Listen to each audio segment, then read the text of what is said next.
My name is Harry Baker. Harry Baker is my name. If your name was Harry Baker, then our names would be the same. It's a short introductory poem. Yeah, I'm Harry. I study maths. I write poetry. So I thought I'd start with a love poem about prime numbers. This is called 59. I was going to call it Primetime Loving, but that reaction is why I didn't. So, 59. 59 wakes up on the wrong side of the bed. Realizes all his hair's on one side of his head, takes just under a minute to work out that it's because of the way that he slept, he finds some clothes and gets dressed. He can't help but look in the mirror and be subtly impressed how he looks rough around the edges and yet casually messed. And as he glances out the window, sees a sight that he is blessed with of 60 from across the street. Now, 60 was beautiful. Perfectly trimmed cuticles, dressed in something suitable and never rude or crude at all. Unimprovable, right on time as usual, more on cue than a snooker ball, but liked to play it super cool. 59 wanted to tell her that he knew her favorite flower. He thought of her every second, every minute, every hour, but he knew it wouldn't work. He'd never get the girl because although she lived across the street, they came from different worlds. Of 59 and my 60's perfectly round figure. 60 thought 59 was odd. You see, one of his favorite films was 101 Dalmatians. She preferred the sequel. He romanticized the idea they were star-crossed lovers. They could overcome the odds and evens because they had each other, while she maintained the strict rules imposed on her by her mother that separate could not be equal. And though at the time he felt stupid and dumb for trying to love a girl controlled by her stupid mum, he should have been comforted by the simple song, take 59 away from 60, and you're left with the one. And sure enough, after 2 months of moping around, 61 days later, 61 was who he found. He had lost his keys and his parents were out, so one day after school he went into a house, and as he noticed the slightly wonky numbers on the door, he wondered why he never introduced himself before. She let him in, his jaw dropped in awe. 61 was like 60, but a little bit more. See, she had prettier eyes and an approachable smile. And like him, rough around the edges, casual style. And like him, everything was in disorganized piles. And like him, her mum didn't mind a friend stayed a while because she was like him. And he liked her.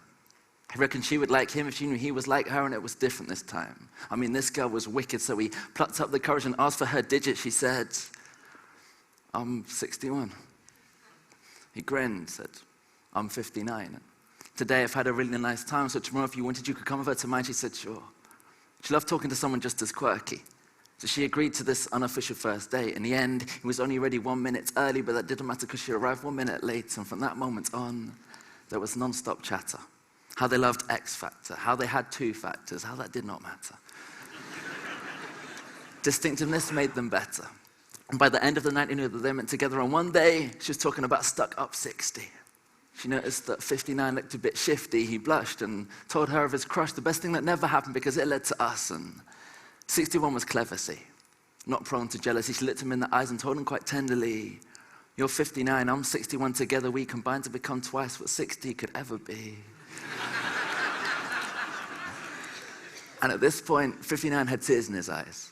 So glad to have this one-of-a-kind girl in his life. He told her the very definition of being prime was that only one in himself could his heart divide, and she was the one he wanted to give his heart to.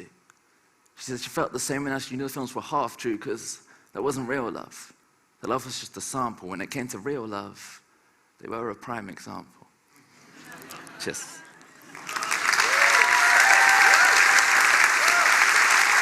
Thank you.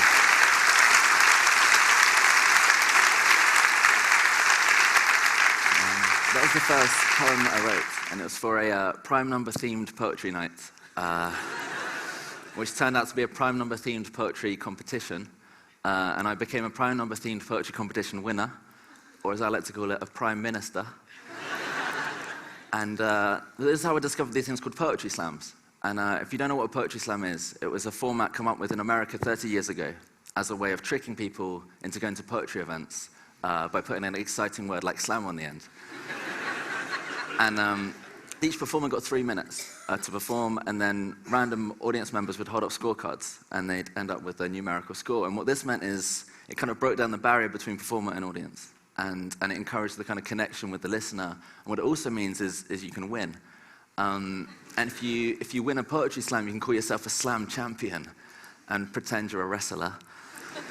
And if you lose a poetry slam, you can say, oh, what? Poetry's a subjective art form. You can't put numbers on such things. But I loved it. And I got involved in these slams, and I became the UK slam champion and got invited to the Poetry World Cup in Paris, which was unbelievable. It was people from all around the world speaking in their native languages to be judged by 5 French strangers. And somehow I won, which was great. And I've been able to travel the world since doing it. But it also means that this next piece is technically the best poem in the world.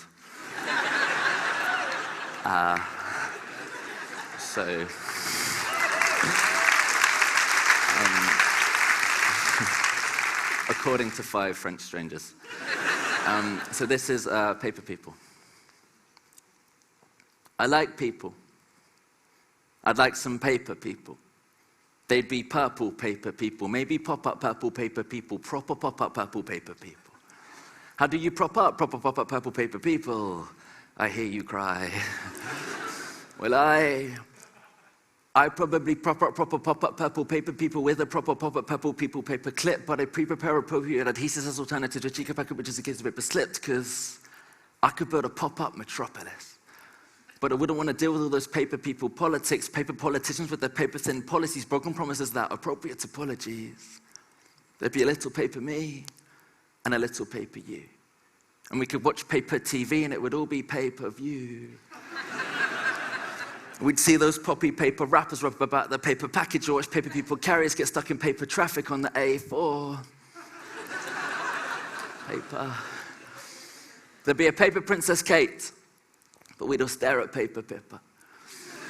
And we'd all live in fear of Killer Jack the Paper Ripper.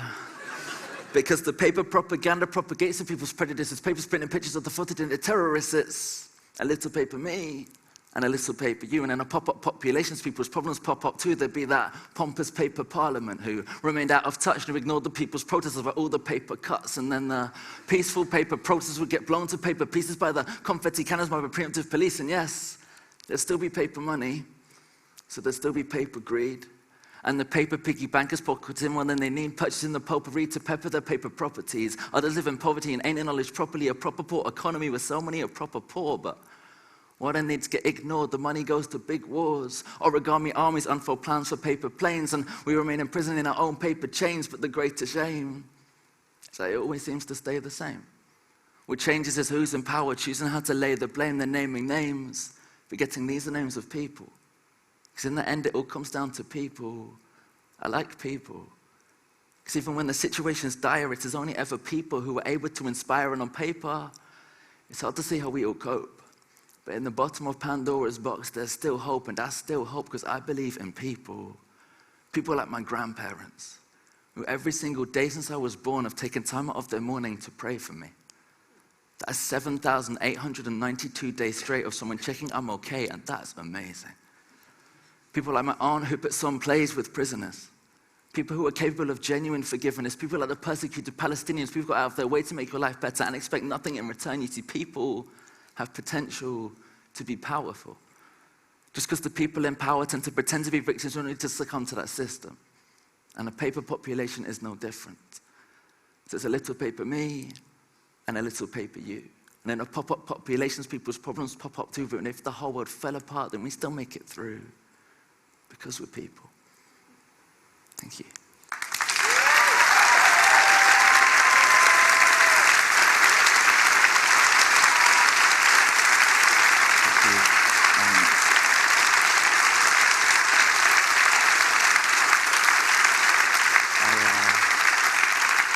Thank you very much. I've just got time for one more. For me, poetry has been the ultimate way of kind of ideas without frontiers. When I first started, the people that inspired me were the ones with amazing stories. And I thought, as a 18-year-old with a happy life, it was too normal. But I could kind of create these worlds where I could talk about my experiences and dreams and beliefs. And so, it's amazing to be here in front of you today. Thank you for being here. If you weren't here, it would be pretty much like the sound check yesterday. And this is more fun. So this last one's called The Sunshine Kid. Thank you very much for listening. Old Man Sunshine was proud of his son. And it brightened his day to see his little boy run. Not because of what he'd done or the problems overcome, but that despite that, his disposition remained a sunny one, as I hadn't always been like this. There have been times when he tried to hide his brightness. You see, every star hits periods of hardship. It takes a brighter light to inspire him through the darkness. And if we go back to when he was born in a nebula, we know that he never was thought of as regular because he had a flare about him. To say the Midas touch is wrong, but all he went near seemed to turn a little bronze. Yes, this son was loved by some more than others. It was a case of Joseph and his dream car and his brothers, because standing out from the crowd had its pros and its cons, and jealousy created enemies and those he outshone, such as the shadow people. Now, the shadow people didn't like the Sunshine Kid because he showed up the dark things the shadow people did, and when he shone, he showed the places where the shadow people hid, so the shadow people had an evil plan to get rid of him first up.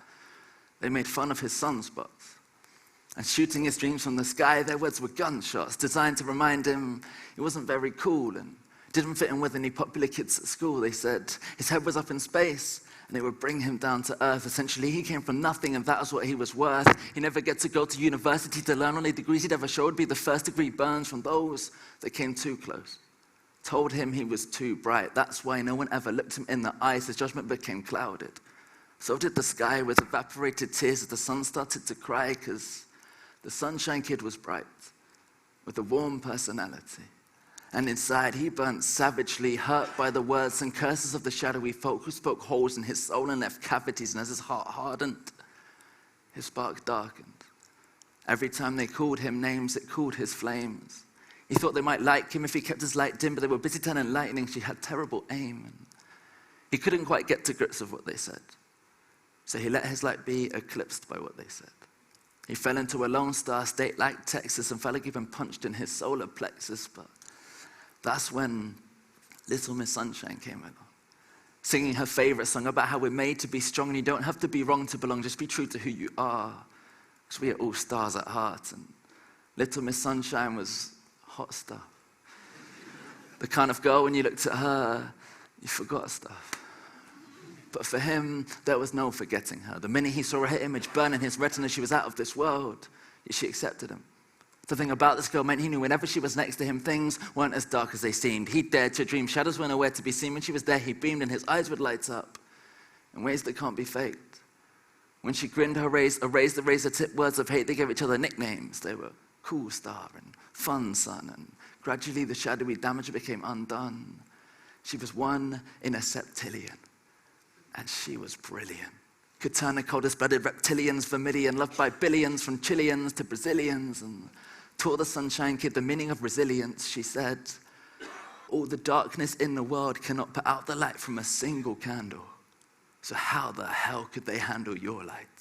Only you can choose to dim it, and the sky is the limit, so silence the critics by burning. And if eyes are windows to the soul, then she drew back the curtains and let the sun shine through the hurting. So in a universe of adversity, these stars stuck together. And though days became nights, the memories would last forever. Whether the weatherman said it or not, it would be fine, because if you're behind the clouds, the kid can still shine. Yes, the Sunshine Kid was bright, with a warm personality. And inside, he burnt savagely, fueled by the fire inspired across galaxies by the girl who showed him belief. Thank you very much.